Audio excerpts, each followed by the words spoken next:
Alright, welcome back to the channel and welcome to a new episode of Danger Zone TV, the first episode of Danger Zone TV in Season 2 of the Rebirth of Dave. We have not a card booked at all. There's nothing going on tonight. Nothing's happening. No. Yeah, I mean, it's generally how I book, is after pay-per-views, I don't really pre-book the next show. I don't think that far ahead. It's not my top priority. I play with the penalties off. So, call me a coward. Fuck you.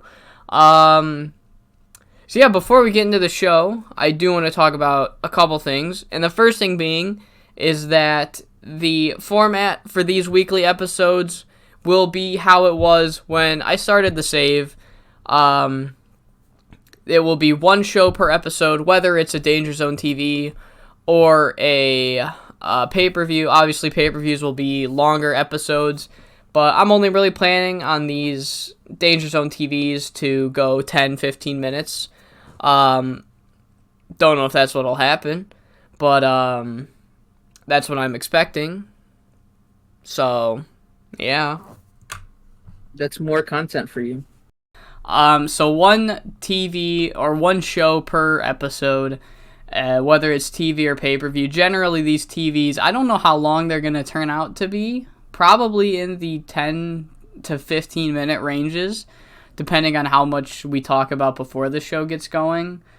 Like news rundown that I do, or anything else that pops up, including us getting fucked on ticket prices. So if you'll remember, one of my biggest things last season was how I started losing and hemorrhaging money, and how I attributed that immediately. I see pay-per-view revenue getting down with recent patches. No, see what it is that the game is just not giving me anything for ticket sales. And I never noticed that. Like, not a dime in ticket sales. And I thought, oh, fuck, I'm fucking up these venues. No, people are showing up. We had, it said here. It said here somewhere. Where does it say it? We had 1,500 in right attendance there. Right there. Yeah, we're just not making money for whatever reason. So what I'm gonna do for this season, starting this month, on Sunday, week 4 of every month, I am going to take the money. So whatever region I run, so if I ran the Great Lakes like we are for this show, I am going to take the number of people that showed up, line it up here, so we had 55 in the Great Lakes, so right here we would get, so it would be 14 per ticket. I'll add that all up, and then I'll add it to my bank account manually, assuming that we won't get any ticket sales. Watch it just fix itself now, but I don't think it will. And now that I think about it, instead of waiting for the end of the month, I might as well just do that now. I mean, after each show, so I don't forget and fuck myself. If you ask me, I do believe this is the anti-Dave establishment hacking our game to try to make sure that the save went down. I have contacted all my local contacts. I've contacted Markiplier, contacted the Young Bucks. We'll get down to the business of this, but for now, that's what we're doing. We're going to be making sure we get an accurate monetary position, hopefully be making money, and I'm pretty sure we would be in our current calculations that we've run. Mm-hmm. And then we could start making the show even more better than you guys could ever hope it to be. Yeah. Shady K has morale issues, though. Fuck him. Fuck him. Fire him. Yeah, without further ado, I don't really have much to say, much else after that. Let's get on with Season 2. And we start with a pre-show match. Yeah. And said it better myself. Dude, holy shit, dude. Brown Pride's doing better than Doug Peak. No, they're not doing better than Doug Peak. Doug Peak did better than Brown Pride. I meant to say Tribal Warrior. Oh, well, Tribal Warriors, He's not good. kind of hurt. He's just not that really good when you think about it. I like that we built a company where Java just gets mocked, made fun of, kicked out of the company, but Tribal Warrior gets to stay a main eventer for whatever reason. He helped us backstage. He puts up the ring. He's just a nice working guy, man. He drove the entire crew out to Chicago here for our first show in the Great Lakes region. What more can you say? And only 1,000 people showed up. So good job making money. That's all Tribal Warrior. It is. He drove all 1,000 people and the locker room. He drove the entire audience from New York to Chicago so they could go see the show. If that's not ECW, I don't know what is. It's Dave. All right, and so we kick off on TV, the first sight of Season 2. Dave, I don't think in-game we're going to refer to it as Season 2, but... Oh, fucking whatever. The first sight we see on TV is Phil and his defenders all in the ring, and this is basically just kind of a nice farewell, we won kind of deal, where Pablo is no more, he's not the champion, the company is saved, the booking is not going to go on for 2 years just to break a stupid fucking reign, and the four men agree to dissolve the partnership. Their main mission was to prevent the Bible Bashers from taking over. They failed. Then their main mission became to kill the Bible Bashers, and they won. So there's no real need for this group to exist, at least as of right now. And our first match of Season 2 is the Philly Blondes, who made their in-ring debut at the Wrestle Rave, winning the Fatal 4-Way Showcase Tag Team match. They're up here tonight, and they're beating the Dirty White Boys. This will be the Dirty White Boys' final appearance here on Dave. Their contracts are expired. Both guys are in their early 40s, so we've decided not to renew them. And on their way out, they will put over probably our second biggest team already, because if you don't count Tribal Warrior and Doug Peak, the Philly Blondes are already that fucking good that they are our second best team. I think only behind Flex and Pex. All right, Yeah, I would say the Philly Blondes are definitely above Doug Peak and Tribal Warrior, considering that they got cucked on the pre-show by not even getting their match showcased. That's right. But, these guys, they have youth, they have the skill, they have legacy even with Ash over there, and, they just run over they're obviously going to run over the Dirty White Boys. The question is are they going to run over the tag champions? It's speaking of the tag champions. Well, the tag champions show up right after the match to confront the team that won that it wasn't an official number one contenders match, but it was like a pseudo number one contenders you're match. Showcasing pretty much every tag team we had, and when you say you beat 3 other tag teams, it's a good leeway into a title shot. And that's pretty much what happens here as Tennessee William and Marshall Dillon come out to the ring, flanked by their new bodyguard, the former referee of Dave, Warren Oddlaw, now known as Warren Outlaw, and pretty much he will be acting as a straight-up bodyguard for Tennessee William. Whereas Marshall Dillon is a bodyguard, but he's also a wrestler, Warren Outlaw won't really be used that much in the ring, and he'll be used just as kind of a lackey for Tennessee William. And Tennessee's just like, you can try and fight me all you want, but you will not get past me and Marshall and Warren and my belts. And the Philly Blondes are like, we don't care. All right? Give us the tag title match at the pay-per-view if you're man enough. If I'm fucking man enough, bitch, fuck it. And Marshall Dillon has to calm him down. And that's our first match pre-booked for the next pay-per-view. I mean, if I was the Philly Blondes, I would be scared of Warren Outlaw. He looks like, that at the least is a grizzly 5'1". But you see, that's why alpha male type beat. I would just give up. I think, speaking of long title reigns with Warren there, we might have to acknowledge the Dallas Stars. That's neither here nor there. But yeah, we have our first match booked for the pay-per-view. And I think that's going to be quite exciting. It's going to be very exciting as we cut backstage to these guys. This one's actually going to be in the ring. This one I oh, this is not. We don't cut backstage. we cut to in the ring, and we got Dean McWade out there. He's got a microphone, and he immediately calls out Raphael. He doesn't, he doesn't sugarcoat. He says, "Look, me like a lot of the Dave crowd, when you came in here with your mirror and everything," and he has the mirror, it just happens to be in the ring, maybe Dean brought it out. We're not exactly sure. He says, I thought you were just a pretty boy. I thought you were a guy that, a lot of these indie wrestlers become, a lot of these guys stay the same, but you came in here and you fought me, and I got the better of you. That's for sure. But I learned to respect you a little bit, Raphael, honestly, man to man. And I want you to come out here. I want to shake your hand. I want to give you some advice. And Raphael slowly walks out.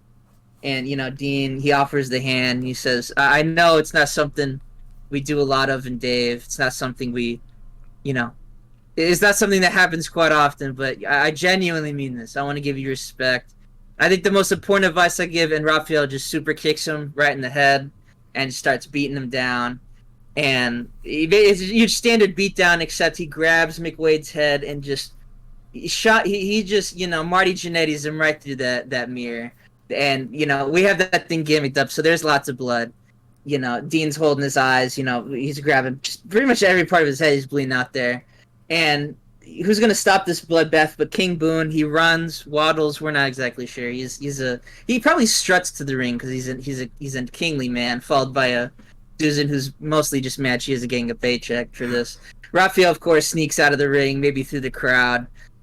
Small smirk. That picture he has right there is the perfect kind of representation. That's the face I imagine him doing. The little smirk. Just, a new side of Raphael, an even darker side, has opened up. And, well, it looks like King Boone's going to be the guy to stop him. Or maybe perhaps in King Boone's head. There's a lot that goes on in King Boone's head. Yeah, quite a lot, and not a lot, but also a lot, and I don't know if he's up to task for Raphael, but we'll have to see. See, I know that Dean was trying to give Raphael like a good props there, kinda, but I can kind of see where Raphael's coming from. Like, if you're Raphael, you're thinking it's easy for this guy who just won the match to stand up and take the high road, Who knows would he have done this? I don't know if he would have done the same thing if Dean lost. If Dean lost, would he come out here and give him props still, or would he be a salty little bitch? You never know. So I can kind of see... has that definitely has something going on there. And I could see that too. Why is this guy who's winning trying to take the high road? Would I throw him through, glass and possibly end his career? Maybe not, but, everybody works in different ways. Yeah. I'm not saying what he did was right. I'm just saying I get where he's coming from. And I also get where Troy Tornado's coming from when he fucking mops the floor with this fucking... Why do they have good chemistry? Why? Why? I mean, sometimes you just... 14, he's a young kid. He has lots of potential. So Troy makes sure to, bash his head on the unprotected ring ropes to make sure he never gets there, because, Troy is a man who is very angry about the entire world. So, I mean, he's one of those guys that sees a young person and is upset. That's just, maybe not a boomer, but if you pointed at him and called him a boomer, I probably would laugh as well. But yeah, he just mops the floor with poor old Pepper, hits him with the Star Maker even. He didn't even need to. He just wanted to look cool. Get that CWC pop, if you will. CWC? And I think, it's the CZCW pop, if you will. The Coastal Weight Classic, of course. He was cruiserweight he is a cruiserweight classic when you think about it. He is. So that's what happens when Troy sees a young guy. But what happens when Troy sees an older guy, Tyler? He loves him. He gets on the microphone and he's talking all about, Chris Caulfield, and mostly about Bobby Thomas, who, if you're unaware, debuted at the Wrestle Rave and cost Chris his match, allowing Troy to win. And he says, Chris is an idiot. He was standing out there with these guys out there saying the company is safe now that Pablo's reign is over. we're just getting started here, folks. With me right here, this man, this genetic specimen, this wrestling icon, bigger than guys like Nicky Champion, bigger than guys like Jack Bruce. This is a man that killed a company. He didn't save it. He killed it because he saw it for what it was.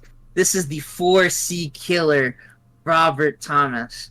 Bobby is slightly unnerved that he called him Robert. This is not like him being like, oh, give him a fancy name. No, I think Troy doesn't even know what Bobby's full legal name is, but that's besides the point. You think Troy's got time to watch fucking Canadian wrestling? Come on. Absolutely not. When you're a Coastal Zone champion, you ain't got time for that. And he talks about that. He says, this man was brought in, lowered his standards for this company, 4C, and what did they do in their extreme way? They extremely cut him out of a paycheck. He deserved more money than he was getting. So Bobby did what the smart thing was. He drained their bank accounts. Don't take it from me, but there might be some fraud up north there in those taxes. Mm-hmm. And drained them of all it was worth and killed the company. Now, as much as I would like to do that, Phil is at least good with the books. So we're going to have to take a different approach to this. We are making it our official mission to kill this company, kill this entire thing. And Chris, I want you to know, hear me out. I will not stop until Dave is dead and buried. Fuck Dave. That's just Bobby Thomas jumping in for no reason, trying to get himself over after awkward silence. Troy's like, shut up. I don't want you to talk. A quick shut up is just how it ends. Yeah, shut up. No, it's like he just yells, who the fuck told you to speak? But it like slowly fades out into the next angle. Yeah. We're going to the... Which the next angle being Angel of Mercy. Angel of Mercy, absolute, guy. Not to interrupt 64, but I love him so much that I had to. Dude, because he's awesome. I don't blame you. Legitimately, though, Angel of Mercy is one of my favorite guys that I've never really gotten to use. I don't really book the Mexico area that much. I mainly stick to the US, Canada, and sometimes the British Isles. But Angel of Mercy, along with the Multimillonario, I botched that horribly. I'm too white to say that. Actually, you did a pretty good job. Really? For that. Oh, dude. It's just a hard thing to say if it's not like the first language. Right. Like, if we had Ben in here, maybe he'd say it better. Oh yes, our British Bollywood boy. But yeah, those two always just their renders and gimmicks always, or at least how I would have booked their gimmicks, always seemed really fun to me. And seeing EILL just kind of let this guy go, and now me getting him, I'm really excited to book this guy. So his first appearance here on Danger Zone TV is him calling out the man that he stopped from murdering, Ernest Youngman. At the pay-per-view, Ernest Youngman faced Shady K, right? I believe so. It was, let me check these notes here. Yes, it was Shady K. He was going to kill Shady K, and Angel of Mercy made his big surprise debut. And, this is a guy, that's really going to change the landscape, I think, of Dave. Not to, suck him off too much, but, this is a guy that's always been on TV. EIL is in the States. It's not like only, some mainstream wrestling fans in the Seaverse would probably know him, let alone, the hardcore. And it's a big deal. And to attack a guy as big as Ernest, who, despite not being the most well-liked guy by the fans, he's been going through on a rampage, just beating everyone soundly and efficiently. This is, I don't want to use the Andre Hogan analogy, but that kind of works, honestly, when you think about it. Alejandro, the Gigante, and Hulk Hogan, because Angel of Mercy is what the fuck did I even say, Alejandro? That was, dude, my jokes get too funny sometimes. So basically this vignette is just him kind of explaining why he attacked Ernest Youngman, and that's pretty much the gimmick I'm going to go with Angel of Mercy.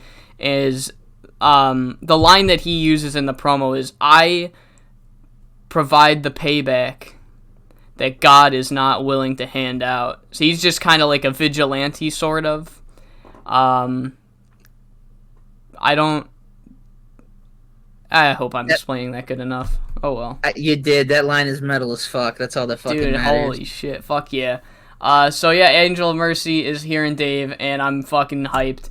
But I'm also hyped for the Bible Bashers, because the Bible Bashers come out, Aces High, Cali Slick, and Knuckles, and the three of them are themselves. For the first time in Dave, I guess for Knuckles excluding the Hardcore Reborn pay-per-view, for the first time in Dave, we see these three men as their original gimmicks, and they come out and explain that they were completely brainwashed by Pablo. Pablo was spreading lies and deceit, and he's a really good gaslighter. And basically that they are going to go back to who they were, stick to their roots, and this is just kind of them forwardly expressing that their actions weren't really their actions. They were doing Pablo's bidding and all that shit. And Frankie just comes out and he's like, this is a load of fucking horse shit. Are we fucking serious, man? This is the stupid... You were brainwashed? You want me to believe you were all brainwashed? I don't need any of you lying to me any longer than you allegedly were. You fucking brainwashed my ass. I could take any of you out. You're pissing me the fuck off. This leads to a match between Cali Slick and Frankie Perez to close the show. If I'm Frankie, I'm not going to believe these guys, they were brainwashed. That sounds like they're just trying to get out of it once the cash cow left town, And so that match goes, fucking Jesus Christ, to 78. Holy shit. Wow. And this is a match that's, huge in the grand scheme of things. It's the first time we see Kelsey, and I agree, if I'm Frankie, I'm not, I could believe that maybe Pablo manipulated them because that's fairly obvious. But the fact that they're completely reformed, I'm not too sure about that. Mm-hmm. Slick's the kind of guy that, he's on another show constantly putting people through barbed wire just as much as Dave. But regardless, he puts up a hell of a fight. And for Frankie's first, not a title match, but, Cali pins him here. You kind of look like an idiot. But, Frankie does manage to get the win, but he had to fight for it, that's for sure. And I think, normally, I don't think we would see that kind of in Slick with being next to Pablo. I think that, for better or for worse, that being free of Pablo means that we have a couple more dangerous folks on the roster. Maybe not in the sense of cheating or scheming, but yeah, not in a cult for sure. But as in terms of wrestlers, possibilities are endless there. So the story of this match is pretty much that the Bible Bashers, I don't know if I've ever explained this in word during the first season because I'm not very good at that. But the Bible Bashers always had this kind of not possessed is the wrong word, numb aura to them.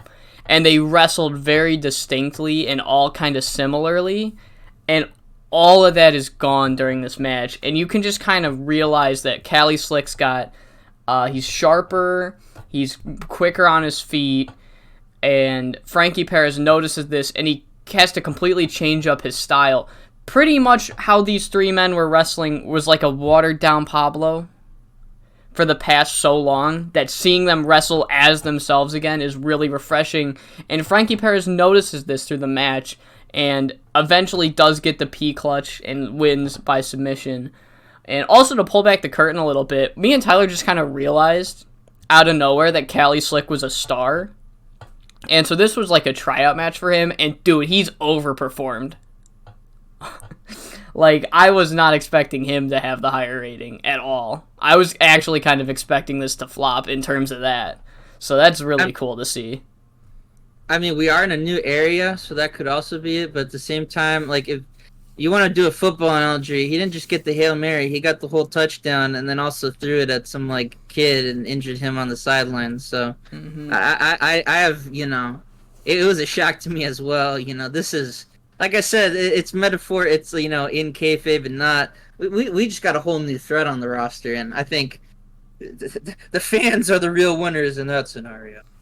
Yeah. So That's actually, now that I think about it, if we were running the Tri-State, where we usually run, because that's where everyone's the most popular, Cali Slick would have probably had a better performance. Right? Like... Theoretically, yes. I'm not too sure. I'd have to look at, pop and everything. Yeah, let's take a look, because now I'm interested. That's not... I guess not, but... Fuck it, dude. 70s or 70s, dude. 70s or 70s. Yeah, let's go to the Southwest, and then fucking... Spoiler alert. Alright, and it's not then... a prediction, it's a spoiler. And then our main event angle tonight is Frankie Perez quickly gets on the microphone, and he says... Alright, maybe I was wrong. I might have said some harsh words, but you can't blame me, guys. I just spent the past 4 months fighting tooth and nail to get the title from Pablo. So, while I'm not going to sit here and say, oh, you're all best chums of mine, I'm willing to shake your hands as a truce for the previous. And from now on, when I fight you and I beat you, I'll be beating you as Cali Slick, Aces, High, and Knuckles. I won't be beating you as Pablo's goons. And, that's kind of like tough love there. So all the 3 men accept it. They shake their hands. Frankie Perez does his little celebration. And then out of nowhere, the real stars of Dave show up. Flex Garcia, Pax Jimenez. They show up and they come hard, dude. They come so hard. Pax Jimenez rushes to the ring. Frankie Perez he stands on the apron. Frankie's looking at him from the second turnbuckle. He's like, what? Just like baffled as to why he's here. And then Flex Garcia comes in from behind, and he comes in hard from behind. He fucking low blows him, but he does it with his skull. He headbutts his dick. Fucking Frankie practically gets power bombed, and the two are just beating him down with their quads, I guess, and just throwing themselves at him, just taking their body and just trying to do something with it. We don't know what they're doing, but it's definitely working. Frankie already is not probably going to be having any kids with that head, but he's definitely feeling the effects of what it's like to be champion. Oh yeah, dude, Frankie's exhausted after tonight with Flex, and the ending sight that we see is Flex and Pex hold up Frankie, and he's like slouched, he's on his knees a lot, and they grab his head and just squeeze it like a bear hug, but with their pecs, and then they grab the title and hold it over his face as to not expose the ugly. That's how we end Dave. I think that's the most interesting thing about this is we now have probably the scariest Flex and Pex ever. They've become smart enough to realize that not only are they world title level, but they could just team up on the world champion to take it. So Frankie's odds of retaining this belt on his first defense are also they're just not what they honestly should be at this point. You have to worry about that. Already out the gate, he's got to fight 2 people. Already. Poor bastard. And so yeah, we get a 78 because Frankie Perez and Flex they're just the best. They're the greatest men. So you got anything you want to say before we finish the episode off? I think that just caps it off. That was just, lots of things being said, and we have a whole new season. Lots of, a lot of it was establishing stuff, but even then, just so much going on here that, who knows what's going to happen next? You can never truly know. There's a lot of sights to see here in Dave. Well, I hope you all enjoyed the return and the rebirth. Yes, because that's the name. Because it's the name of the series. I hope you all did enjoy the return, and I hope you're all excited for season 2. And we will see you in the next episode.